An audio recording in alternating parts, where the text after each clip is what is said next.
C'est sûr que les 4 saisons que j'ai eu le plaisir de passer à Montpellier n'ont pas été tristes, c'est le moins qu'on puisse dire, puisque c'est difficile de trouver un autre loulou, et ça sera difficile d'en trouver un maintenant. Et on ne pourra pas trouver un autre Roland. Roland Courbis nous a quittés ce lundi 12 janvier à l'âge de 72 ans. Après le départ de Jean-Louis Gasset il y a quelques semaines, nous perdons un autre pilier du MHSC. Sur le banc pailladin, il incarnait le caractère, la passion et cette force de conviction qui font l'ADN de notre club. Un football vivant, engagé, sans calcul. Au-delà de l'entraîneur, c'est un homme de parole, de tempérament et de transmission qui nous quitte. Son passage à Montpellier restera gravé dans la mémoire des supporters pailladins. Aujourd'hui, cette émission lui est dédiée et nous adressons nos plus sincères condoléances à sa famille ainsi qu'à ses proches. Merci et adieu, coach Courbis. Charnière centrale, le podcast 100% MHSC. Salut à toutes et à tous et bienvenue dans un tout nouveau numéro de Charnière Centrale. J'espère que vous allez bien, ravi de vous retrouver ce jeudi pour un tout nouveau numéro de ce podcast 100% MHSC Charnière Centrale. On est heureux de vous retrouver, en plus après une victoire, et quelle victoire des Montpelliérains. On va en parler d'ici quelques minutes avec mes 3 chroniqueurs présents aujourd'hui. Kevin est de la partie. Salut Kev, comment ça va ? Salut les copains, bon ça va nickel, hein. On est là, pour une fois on a la banane, on a le sourire, hein. Ça fait plaisir, ça faisait un moment qu'on n'avait pas vu de victoire, hein, quand même, hein. Lauriane, est-ce que toi tu as la banane, tu as le sourire ? Pas la banane, mais j'ai le sourire en tout cas, donc c'est déjà ça. Non, très, très contente, je vais bien. Salut à vous 3 et salut à ceux qui nous écoutent. Et Yannick est ici présent. Salut Yannick, comment ça va ? Bonsoir, bonjour à la compagnie. Écoute, ça va. Ouais. Sur la victoire de Montpellier, je suis content. Je garde la banane malgré la triste nouvelle qu'on vient d'apprendre hier. Mais je pense que Roland, c'était quelqu'un qui avait d'abord le sourire. Donc, continuons comme ça et ayons la banane. Vous laisserez chacun un petit message d'hommage à Roland Courbis en fin d'émission. Et il y aura aussi un ancien joueur passé par le MHSC, qui était d'ailleurs présent lors de la saison en 2009 de la montée du MHSC en Ligue 1. Vous écouterez ça en fin d'émission, qui a souhaité en exclusivité adresser un petit message à Roland Courbis dans ce numéro de Charnière Centrale. Mais d'abord, dans cette émission, au programme de l'émission, on va commencer par le Chantons le match. Chantons le match positif. On n'avait pas dit ça la semaine dernière. On pensait qu'on allait enchaîner les Chantons le match négatifs et tristes, mais non. Finalement, on va pouvoir faire un petit Chantons le match sympathique après cette victoire du MHSC en Coupe de France 4-0 sur la pelouse de Metz. On débriefera ce match juste après le Chantons le match. On est qualifié pour les 8e de finale, donc on va en parler d'ici quelques minutes. Ensuite, il y aura la question du jour. On continuera avec l'avant-match du déplacement des Pailladins, justement vendredi à 20h à Boulogne-sur-Mer. Et on terminera avec l'hommage, le dernier petit hommage pour Roland Courbis. Chacun d'entre nous laissera un petit message ou un petit souvenir de Roland Courbis. Mais on commence tout de suite avec Chantons le match. C'est parti, jingle. Charnière centrale, le club, les voix, la passion. Allez, c'est parti pour le Chantons le match. On n'explique pas le principe, vous savez comment ça fonctionne. On va commencer avec Lauriane. Je vais poursuivre. Ensuite, il y aura Yannick. Et on terminera avec Kevin. C'est parti, Lauriane. Allez, on a aimé cette belle victoire, faut continuer pour nous faire rêver. Allez les gars, il faut s'arracher pour Montpellier et tout déchirer, on va s'aimer. Voilà, tout donné. Franchement, top. Allez. Avant Metz, on était dépités. Avant Metz, on ne pensait pas se qualifier. Mais finalement, on a gagné 4-0. Ça, c'est parfait. Maintenant, il n'y a plus qu'à confirmer. Ouh. Allez, Yannick, à toi. J'ai rien compris. Oh non, rien compris. Ce coup de folie, c'est pas fini. Folie, on a gagné. TJ a marqué. Païs aussi. Et même Château, c'est pas fini. Folie. Paris a perdu. On lance le pari. cette coupe, elle est pour nous. Allez, paillade. Cette coupe, elle est pour nous. On va croiser les doigts. Ça serait tellement beau, si beau de pouvoir remporter cette Coupe de France depuis le temps qu'on attend. Kevin, à ton tour. On a gagné le FC Metz, ils sont en Ligue 1 et nous en Ligue 2. Oui, c'est la vie, on les a explosés et on passe au prochain tour. Le Stade de France, on arrive. La la la la, la la. Et tout le monde, la la la, la la la la, on a gagné. On est passé de Khaled à Kevin. Magnifique. En plus, il a enchaîné. Tout le monde s'y est mis dedans. C'était très bien. J'espère que vous aussi, derrière votre écran, vous avez levé les bras, comme Yannick l'a si bien fait. Allez, c'est parti. Débrief du match de Montpellier à Metz lors des 16e de finale de Coupe de France. Dans le podcast Charnière Centrale, on parle du MHSC sans langue de bois, même avec l'accent. Le MHSC s'est imposé 4-0 lors du 16e de finale de Coupe de France face à Metz sur la pelouse de Metz. Une victoire 4-0 avec une ouverture du score de TJ Savanier. Ensuite, un but d'Issoufou, Tchato et Pays pour conclure ce déroulé de buts. Alors, on va commencer avec toi, Kevin. Qu'est-ce que tu as pensé de cette prestation des Montpelliérains à Metz? On ne s'attendait pas du tout à ça, au vu de notre dernier débrief la semaine dernière. Enfin une victoire, enfin 4 buts marqués, enfin un clean sheet, enfin de l'espoir. Franchement, que dire de plus? Bah ouais, comme tu dis, on s'attendait pas à une victoire. Moi, le premier, tu vois, j'avais pronostiqué, pardon, 5-0, mais une défaite 5-0. Ouais, oh, rigolez pas devant là, hein, ok? Donc voilà, je recommence.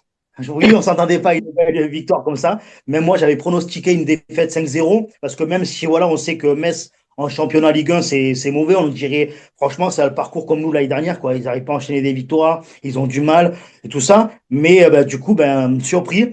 Et en plus, comme on dit, c'est pas une victoire à l'arraché, à 0 ou au tir au but. C'est vraiment un match abouti de notre part.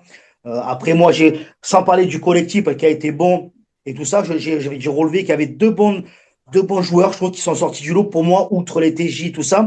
Mais j'ai très bien aimé, tu vois, Zodic. Je trouve que même s'il n'a pas eu grand-chose à faire, il a été bon, franchement, à le souligner, comparé la semaine dernière où que j'ai critiqué Michel sur sa prestation. Là, il était très bon et j'ai adoré Issoufou. Franchement, voilà, depuis le temps qu'on disait qu'il fallait voir des jeunes comme Junior Rendia Issoufou. Après, bon, il a quelques déchets, c'est normal, il est jeune. Mais tu vois, je sais qu'on va parler pour notre copain Yannick d'Orakpo. Mais à ce poste-là, Issoufou a quand même une place à jouer par rapport à Orakpo.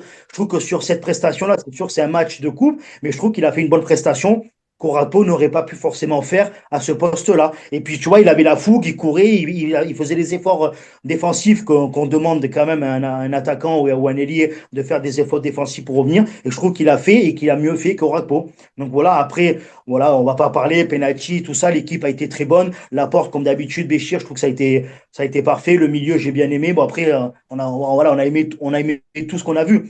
Voilà, après, comme j'ai dit, c'est une victoire 4-0. Après, voilà, faut pas faire comme d'habitude quand on gagne ou quoi, on s'enflamme un peu et un peu on retombe dans nos travers. Comme là, on avait gagné, on est retombé face à nos travers, face à Dunkerque. Faut pas s'enflammer. On va continuer la compétition. C'est sûr que le but, et quand je parle de tous les supporters montpelliérains, et ça fera un hommage en plus à Loulou et tout ça qui rêvait de la Coupe de France, ça serait très bien de retourner au Stade de France. Après, il faut y croire, ça va être dur parce qu'il y a des grosses équipes et tout, tu vois. Mais bon, après, voilà, tant qu'à faire, faut profiter des petits moments de bonheur dans la vie. Et là, faut en profiter. Ça nous arrivera pas souvent. Surtout que ça fait un moment qu'on n'avait pas mis excusez-moi l'expression, mais des branlés 4-0, quoi. Enfin, qu'on est à une équipe de Ligue 1. Donc voilà, espérons qu'on va continuer jusqu'au prochain tour et qu'on ira au Stade de France. Et que l'équipe, d'ailleurs, se serve de ce match, peut-être pour un déclic, pour dire, voyez, ou Camara, voyez les gars, quand on veut, ben on peut, quoi. C'est pas parce qu'on est Ligue 2 ou Ligue 1, même s'il y a des moments difficiles, eh ben, quand l'équipe joue ensemble et les uns pour les autres, eh ben voilà, on peut faire quelque chose. Lauriane, toi, qu'est-ce que tu as pensé de cette rencontre des Montpelliérains? Un match quand même assez surprise, même si toi, ben, tu étais quand même positive lors du dernier podcast et tu avais envie de croire à une victoire, mais je pense que personne ne pensait une victoire 4-0 quand même. Oriane, on va la renommer Laurie pour les prochains, parce que c'est la positive attitude. Positive attitude. Pardon. Vas-y, Lauriane. Non, non, oui, hein. Non, moi très contente. En vrai, je pensais que ça allait être un match difficile, même si Metz, ils sont en galère en ce moment. Je pensais vraiment qu'on allait tomber sur un match difficile. Et à ma grande surprise, je trouvais qu'on a été plutôt facile dans notre jeu, qu'on a réussi à faire de belles choses. On n'a pas eu trop de déchets comme d'habitude. On a bien construit, ils se sont bien trouvés, comparé contre Dunkerque où les passes elles allaient directement à l'adversaire. Là, vraiment, il y a eu une cohésion dans le groupe qui était très bonne et c'était très bien à voir. Mais non, non, très, très contente. Bravo, oui, à Zodic pour sa performance, même s'il n'a pas eu grand-chose à faire. En tout cas, quand il a fallu être là, il a été là. Moi, je suis contente vraiment de toute l'équipe parce que je pourrais pas te dire il y en a eu un moins bon qu'un autre ou quoi. Je trouve qu'ils ont été tous soudés, ils se sont bien réveillés par rapport à lundi où ils ont pris la déculottée là. Ils se sont tous mis un coup de pied aux fesses et ils sont allés de l'avant et c'est très bien. Et on a frappé de loin. TJ, il a fait une frappe, il a failli lober le goal, c'était bien et c'est rare qu'on fasse des tirs de loin. Non, non, tout le monde était très engagé dans ce match. C'était vraiment un bon match à revoir, à refaire et à prendre en compte pour les matchs à venir. Yannick, pour toi, cette rencontre, beaucoup de points positifs à retenir, notamment Zodic et Issoufou, comme l'a dit Kevin. On reviendra après un petit peu sur Issoufou dans la question du jour. Mais toi, qu'est-ce que tu as pensé globalement de cette rencontre? Est-ce que tu es satisfait? Et je pense que malgré tout, après la débâcle, on va dire, contre Dunkerque, c'était 3-1, mais bon, c'était quand même un match catastrophique. Là, je pense que quand même, c'était deux salles, deux ambiances. Pour compléter juste ce qui a déjà été dit, moi je trouve que déjà c'est bien de mettre les joueurs à leur place, puisque déjà on a vu Mwanga qui a joué en défense centrale, déjà c'est même s'il a fait une petite erreur qui nous a coûté une occasion de but, que de Ditch sort bien justement, c'était bien. Et puis Orakpo a pas fait d'erreur dans ce match, donc je trouve que c'est pas mal. Il était à sa place sur le banc, je sais pas à peu près. J'ai trouvé que c'était bien. Non, non, pour arrêter de plaisanter. Moi, j'ai eu un peu peur quand j'ai vu avant la compo le groupe, parce que j'ai vu, bon, il n'y a pas Michel, bon, c'était le moment qu'il avait pour se rattraper. Je dis Zodic, bon, il avait fait un match, on ne savait pas quel niveau il pouvait avoir. Moi, j'étais quand même, j'avais un peu peur au début, et finalement, on s'est aperçu rapidement, et le premier but nous a bien aidé. Que Metz, par contre, il avait l'équipe de Metz, c'était comme nous le lundi dernier, quoi. Ils n'ont pas touché une balle. Nous, le seul point positif du match qui nous a fait récupérer beaucoup de ballons, c'est qu'on a joué beaucoup plus haut que ce qu'on avait fait contre Dunkerque. Donc, on récupère des ballons, on part un peu plus en contre-attaque. Après, quand on décortique vraiment les buts qu'on a marqués, c'était très très faible Metz. Là pour le coup, j'ai revu le résumé. Sur le coup, Chateau, on dirait qu'il gambade pour arriver jusqu'au second poteau. Revoyez le but, on dirait un cabri qui gambade tranquillement. Pouf, je passe. Ah ben, je suis tout seul, ben, je marque. Et même Pailly, quand il marque son but, même il hésite, il accélère 2-3 pas. Enfin, il a tout le loisir de tirer comme il veut. Et le gardien de Metz était vraiment très très mauvais aussi. J'ai rarement vu un gardien qui n'avait pas ce niveau. Ben, on peut être remplaçant, mais là, pour le coup, nous, on joue avec notre troisième gardien et Dodic, voilà, il a fait son match. Hein, voilà. Surtout celle qui sort, c'était à 2-1 sinon, hein, donc ça aurait pu faire mal. Non, de manière générale, j'ai bien aimé. J'ai même été surpris que le plus mauvais joueur quand même de notre équipe, ben, ça a été celui qu'on parle aussi actuellement, c'est Mendy. Parce que lui, il a eu quand même beaucoup de mal dans ses déviations. Il a eu 2-3 occasions, il peut tirer. Une fois, il se précipite.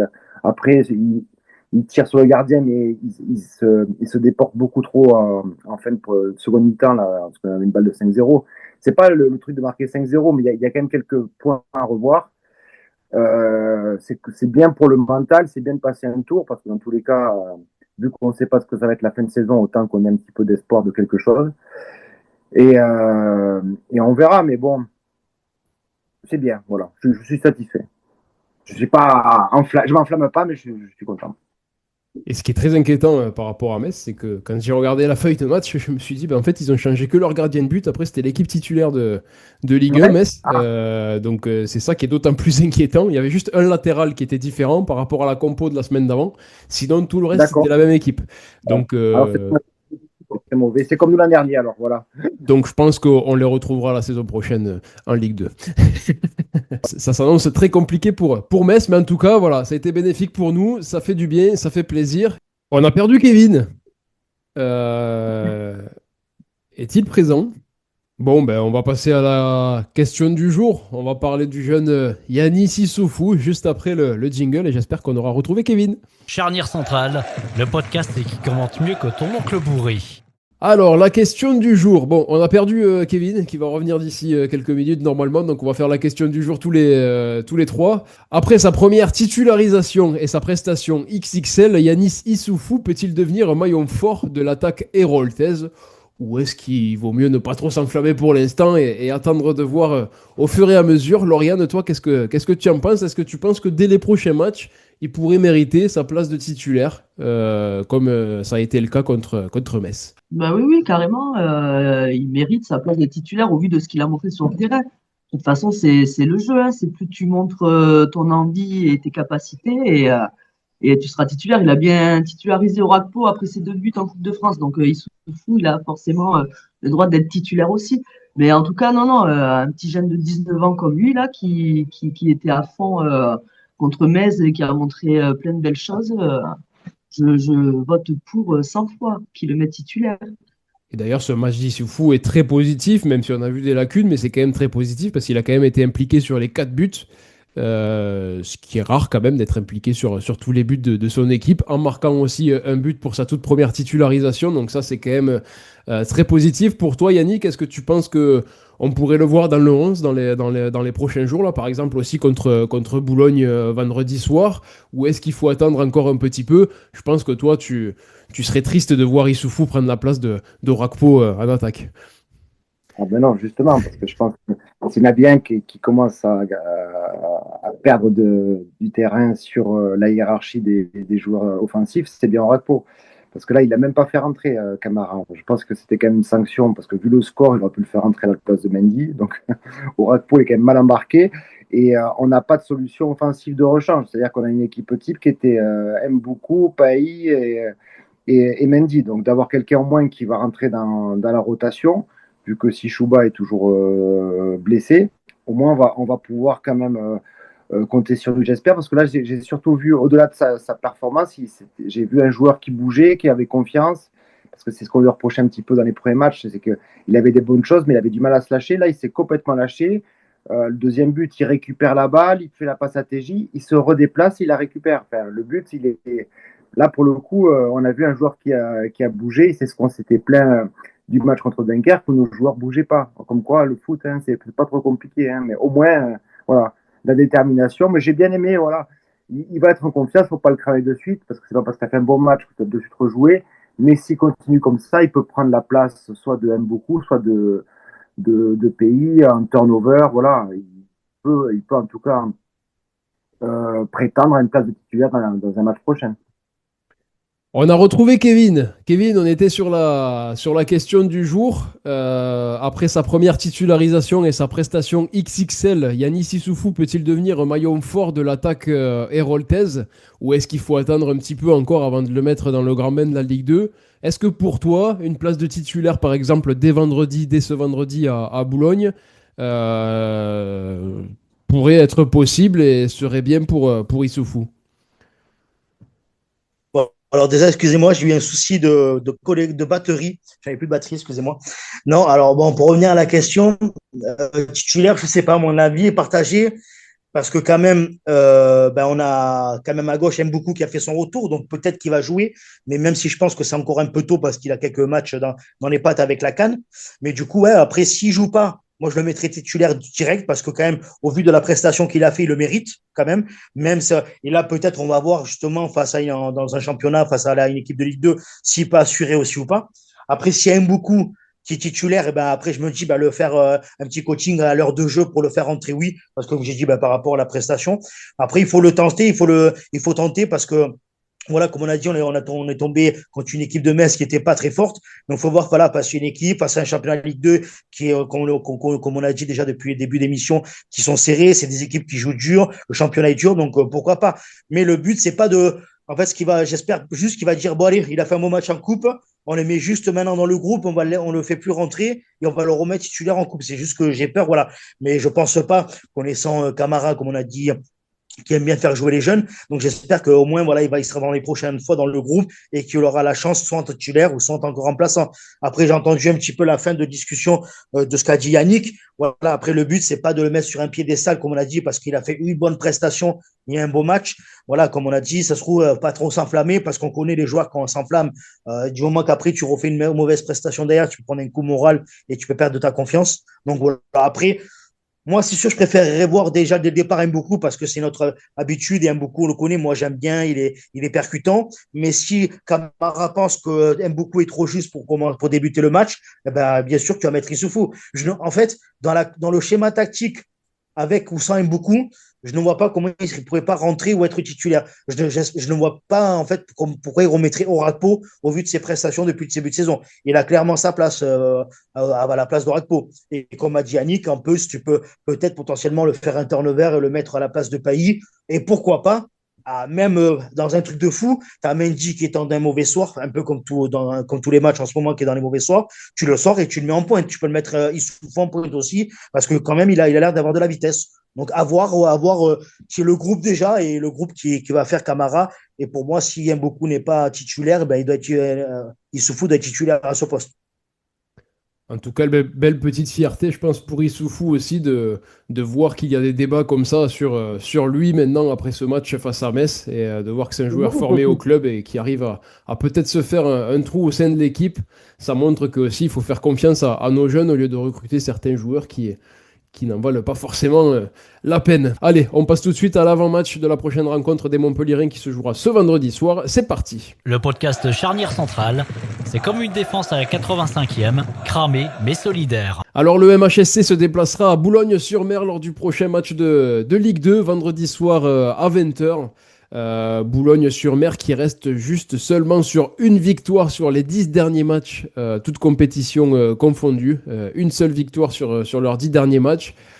Autant vous dire que Boulogne n'est pas en très très très grande forme. Est-ce que cela va nous permettre de continuer de surfer sur la vague des points positifs et de la victoire? Lauriane, est-ce que tu penses qu'il y a moyen de faire un résultat à Boulogne, ce qui nous fera beaucoup de bien et qui confirmera aussi cette belle victoire à Metz?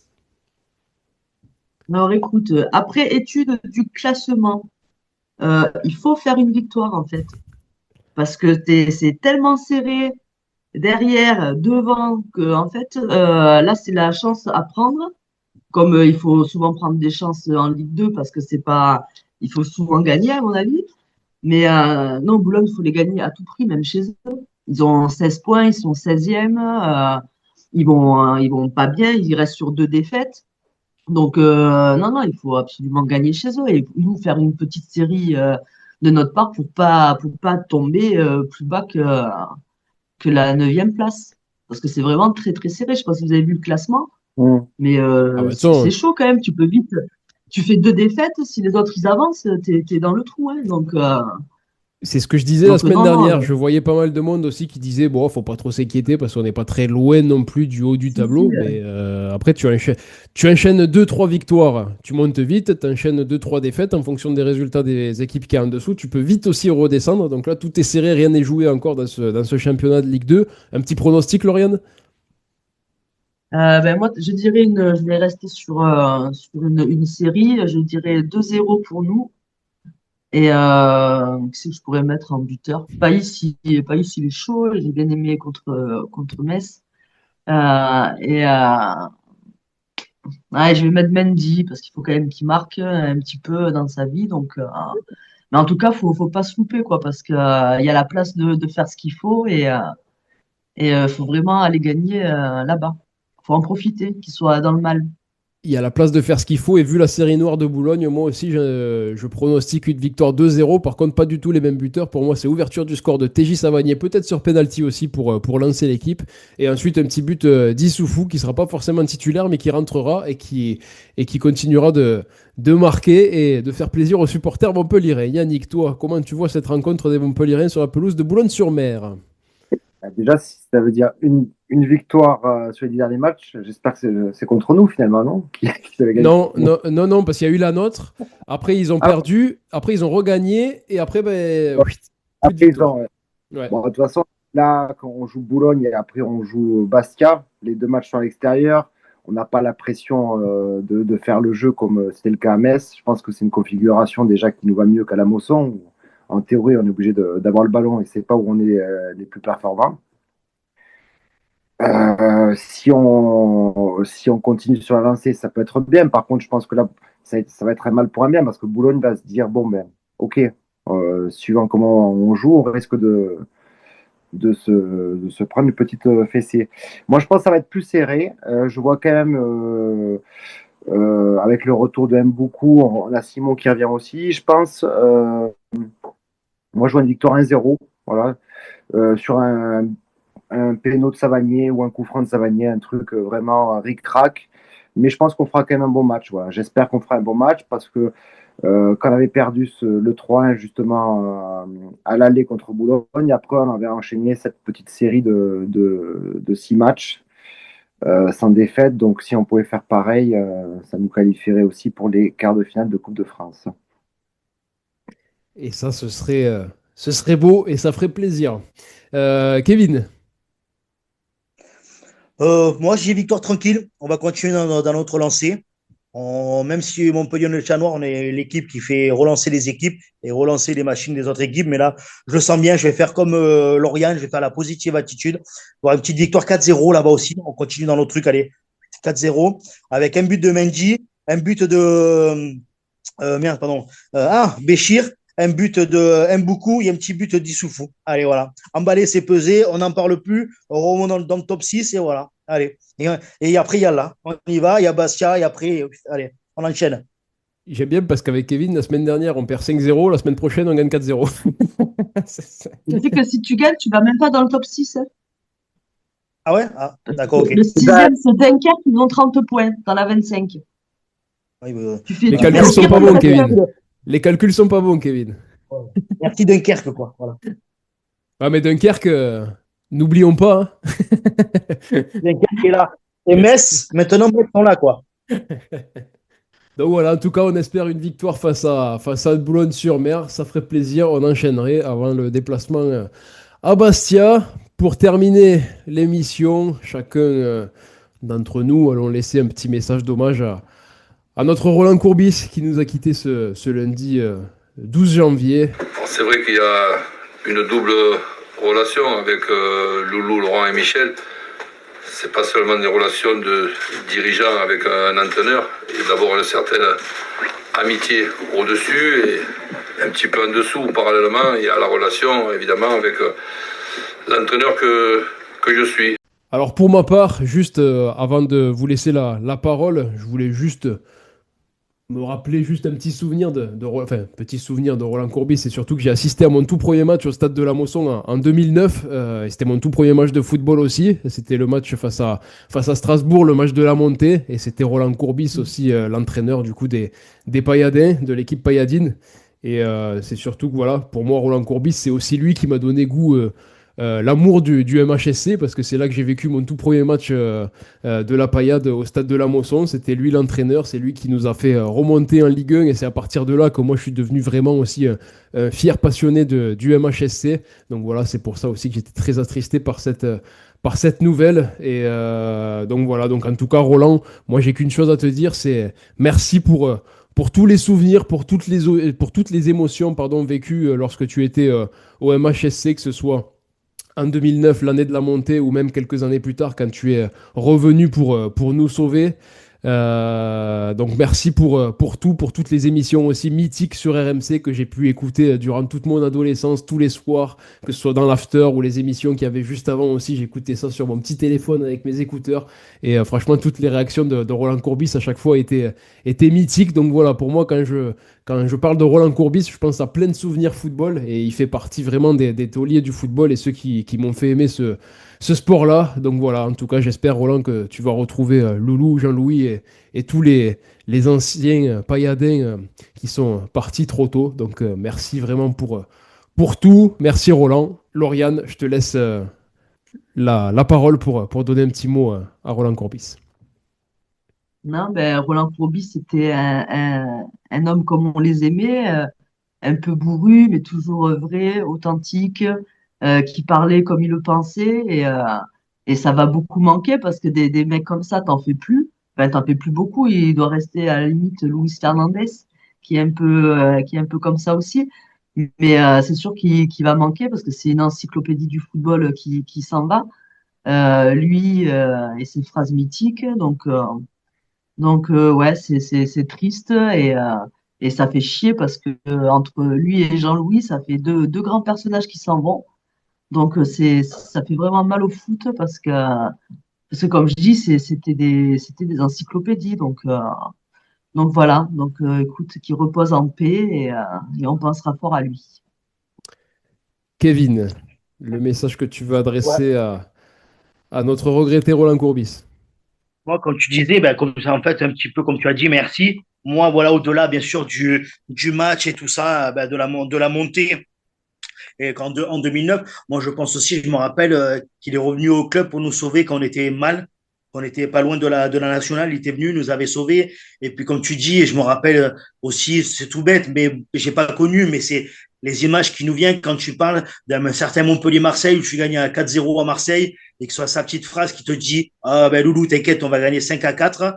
Et voilà, et du coup, qui gagne Marseille gagne 5-4. Mais voilà, c'était toujours des phrases mythiques, qui avaient une très bonne complicité avec le Nicolas, même si des fois ça se prenait le bec, mais comme on dit, qui aime bien châtie bien, je pense que bah, il était un peu comme Nicolas. Il avait une grande bouche, pardon, mais après, il aimait tout le monde, il aimait ses joueurs. Quand on voyait les conférences de presse, comme disait Lauriane, il était toujours vrai. Un peu, ben, un petit peu comme Gasset, quoi. C'est quelqu'un qui se cachait pas. Et il aimait le football, comme tu sais, dans ces émissions de RMC que moi aussi j'écoutais et tout ça, même avant de sortir, quand j'étais jeune en voiture, on le mettait tout le temps. On se calait dans les voitures en bas et on écoutait ça. Ça nous faisait. Après, t'allais manger un petit McDo, t'étais bien, t'avais écouté.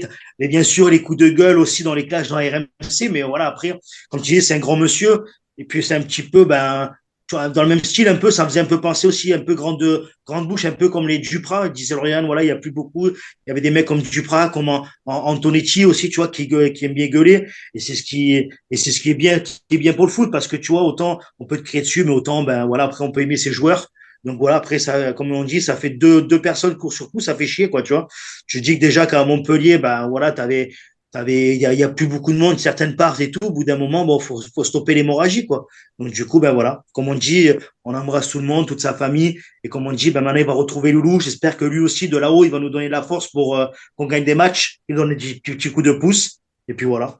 Merci encore pour tout, hein. Et Yannick, je te laisse la parole aussi. Il me Ouais, semble que tu as quelque chose à raconter aussi par rapport à Roland oui, Courbis, car tu as eu la chance de pouvoir le rencontrer dans les studios d'RMC, si je dis pas de bêtises. Euh, ouais, il y en donc, a un et demi. Ouais, il y en a un et demi. Parce que comme on était en collaboration avec RMC, donc j'avais pu visiter tous les locaux avec Paul, avec qui je travaillais. Et puis donc on visitait un petit peu tous les studios. Et puis à un moment donné, il y a Oussam Moussaïef qui me dit, ben tiens, si tu veux, il y a Roland Courbis qui était sur le canapé, il regardait un match de l'après-midi, si tu veux discuter avec lui. Donc il nous présente vite fait. Et puis là, j'ai eu la chance parce que c'est impressionnant de voir quand même Courbis en stade. Déjà, ça m'avait impressionné quand il était en Ligue 2, de dire tiens, c'est notre coach, il est là, parce que je trouvais qu'il avait quand même de la présence sur le banc.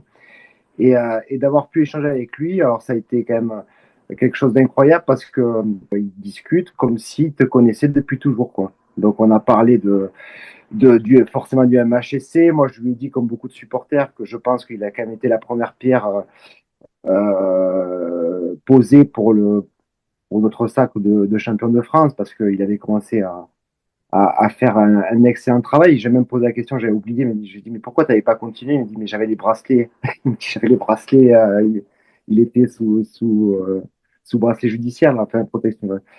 Mais tout avec l'humour. Il m'a expliqué comment il a recruté Tino Costa aussi. Il me dit, bon, là, il fait un match contre 7. Là, je vois ce jeune, là, il tapait bien tous les coups de pied arrêtés. Et puis finalement, à la fin du match, j'ai dit, il faut le prendre. Lui, il manquait un joueur comme ça. Et finalement, il a eu souvent le flair sur plein de joueurs. Et on a accéléré 20 minutes. J'ai pu faire une photo avec lui, mais on n'a parlé pas que de Montpellier, vraiment du foot en général, parce que c'est vraiment une encyclopédie. Et puis c'était vraiment super sympa.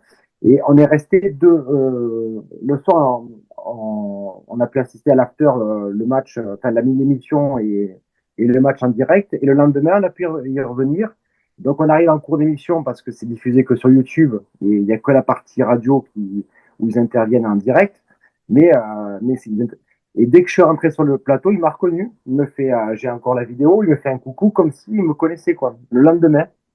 Donc j'ai trouvé ça sympa. On a reparlé un peu en fin de match. Et après, on avait un autre rendez-vous musical avec Paul.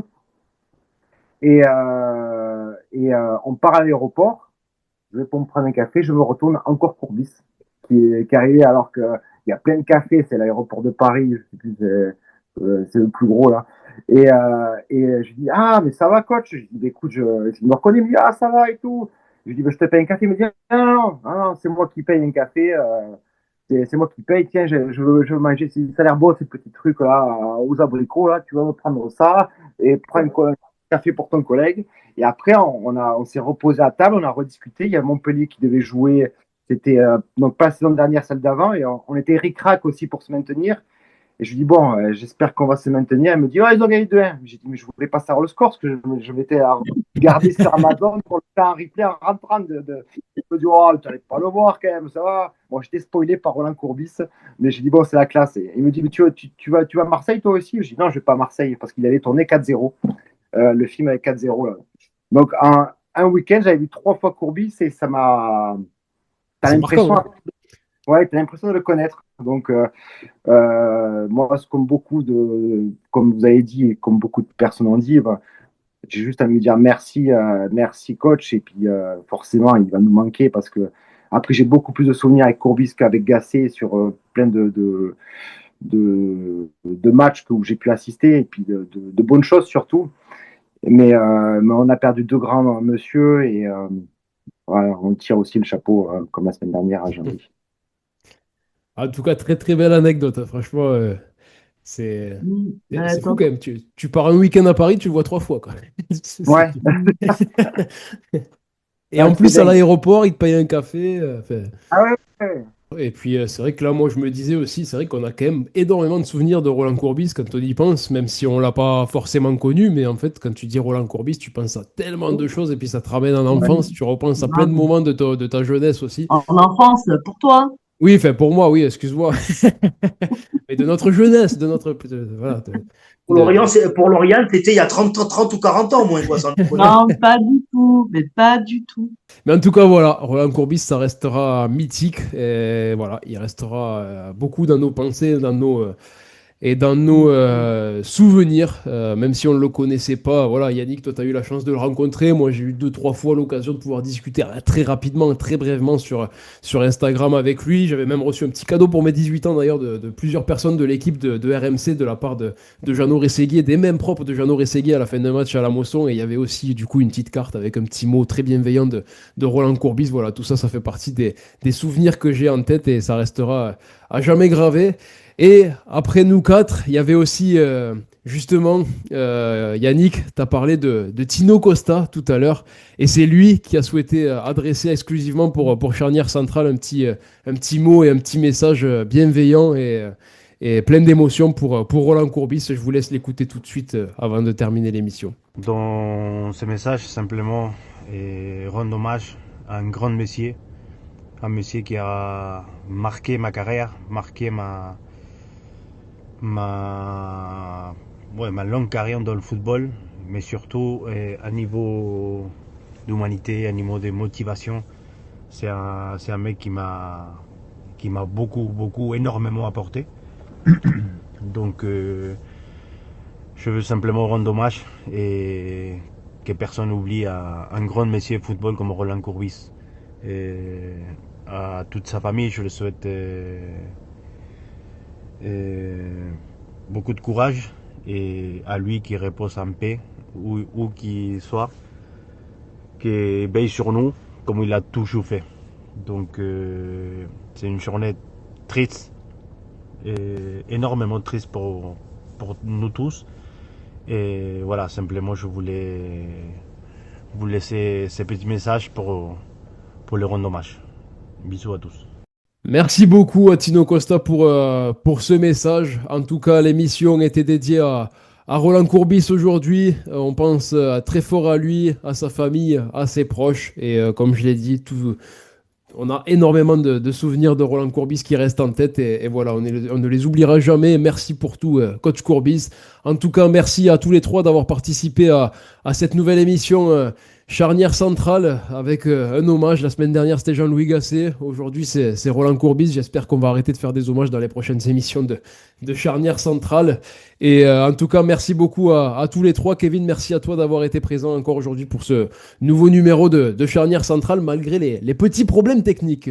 Désolé à tous les auditeurs, mais merci à toi encore, Fabien. Merci aux copains et on se retrouvera le jeudi prochain pour une nouvelle émission avec une victoire, j'espère, à la clé encore du MHSC. Et merci pour tout, coach. Et voilà, on l'embrasse. Voilà.